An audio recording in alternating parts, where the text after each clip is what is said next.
Hello, everyone, and welcome to class. In today's class, we'll be learning how to create a dice game. All right, it's called a guessing game. How many of us have played dice? Okay, now to create our dice game, we need to actually draw the sprites. Okay, now to draw a sprite, I'll click on the sprite tab. I'll go to costumes. So I'm going to click on costumes. Yes, so it's going to open the page editor for us. So I do not need the panda, so I'm going to delete the panda. So now we'll either go through this method or at the very beginning you delete your panda. Okay. Then you click on add sprite and click on paint. So with this now we can paint a new sprite. Now the next thing is for us to click on the rectangle and draw a tiny rectangle. Okay. And so we don't need I most times prefer this without the backdrop. Then I'm going to add a circle, a tiny circle at the center like this. So yes. So this is for then I will rename as one dice. So you can create something better than this. Then I right click and I duplicate. Yes. So I'll change this name as two dice.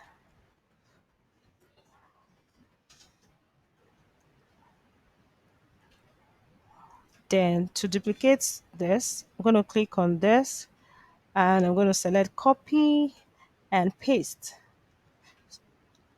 So this means that, okay, we have this. However, this is what we want to copy. Let's select this and let's move it.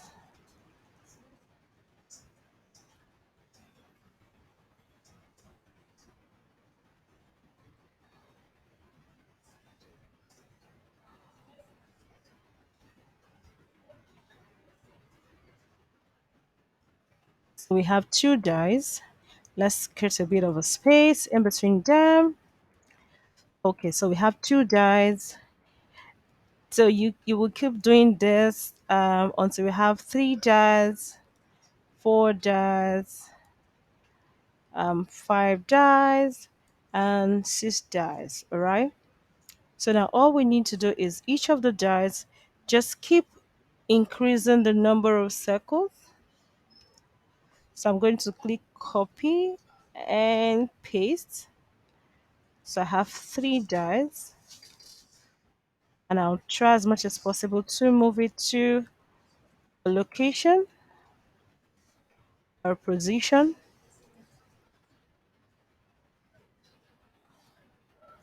This is so beautiful.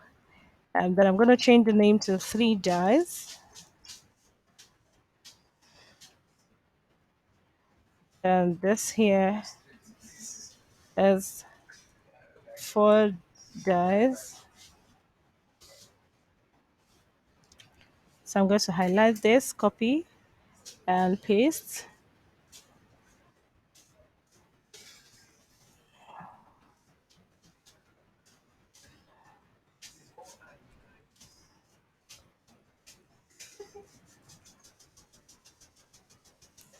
So we have four dies here. Then the next is supposed to be five dies. So we have five dies. This is so interesting, right? Okay, so let's copy and paste. So let's have the five dies.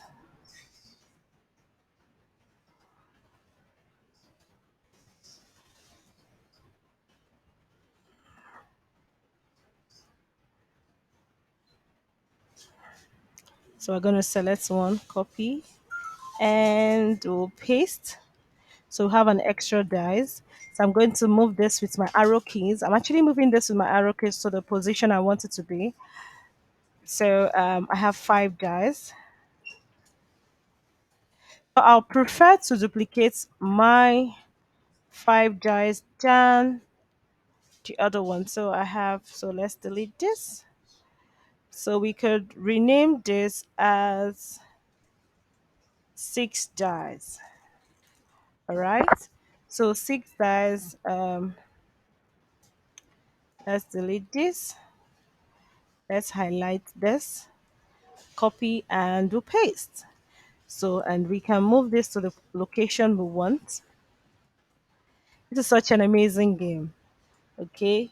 So, you can arrange your circles the way you want. Okay, so it can be much better than this. So something very beautiful. So now that I'm done with the dies, I have all my dies. Now the next thing to do is it's time for the instruction.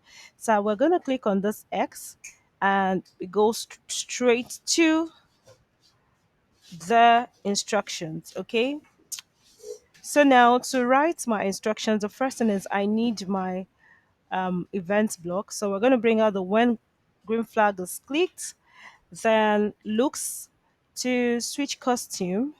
So we're going to be switching costumes. Okay. So we'll switch costumes now. Instead of because it's a game of chance. Okay, dice is actually a game of chance. We're going to be selecting random numbers. So remember we have six dice. So we're going to place instead of one dice, we're going to do this 1, 2, 6 and change the 10 to 6, and we're going to go to control. We want this to wait until when the space key is not pressed. Okay, so we're going to go to the operators block and bring out the instruction not, then the sensing block, keep space pressed. Then we have our condition, right? Now let's go to control again. We're going to be using a forever block, and we're going to be having inside the forever block, which is our iteration or loop. We're going to have a conditional statement called if. We're going to be making a decision. If our space key is pressed on the keyboard, then random dice should be selected. Okay. So now to get that, we need to first go to sensing and bring out the instruction key space pressed. Now we're going to use our loop. So we're going to what we're doing is called a nested loop. Okay, and another loop inside a conditional statement. Okay, so we're going to bring out the if repeat and place it here.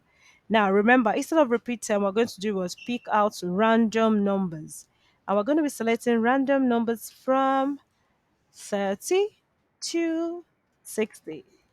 All right, or we could just say let's just say 50, if that works. Now, the next thing will be the next costume. So, costume means the next appearance, the next look. All right, so we're going to put that here. Next costume. And of course, I love sound. So, we could decide to play a sound. So, instead of using the pop, okay, now instead of using the pop sound, we could come here after selecting, come here to sound tab, and then we click on add sound to select a sound of our choice. um so any sound that suits you. There are a lot of sounds. You can hear that amazing sound. Yeah. So let's do this. Go chair or chair. I prefer to use chair. So yes.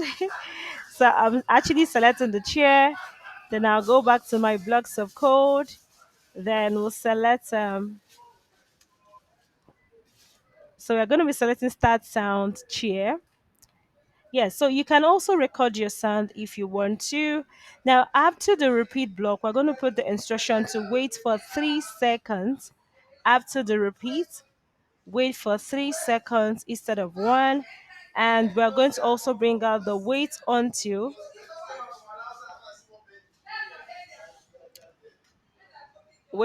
So this same instruction, all we need to do is to duplicate it. I just need this. So let me just take out this and we'll place this here. So let's try this. Let's see. Ah, So 32. If you press the case space, oh, now we have a 5. Did you see that? Beautiful. So at randomly, we can see that we have different. So this is it. So you can modify your instruction to have to make it, say each of the dice valid, each of the names of the dice. So you can say one dice, two dice, three dice, four dice, however you like. So thank you and see you in the next class. Bye bye.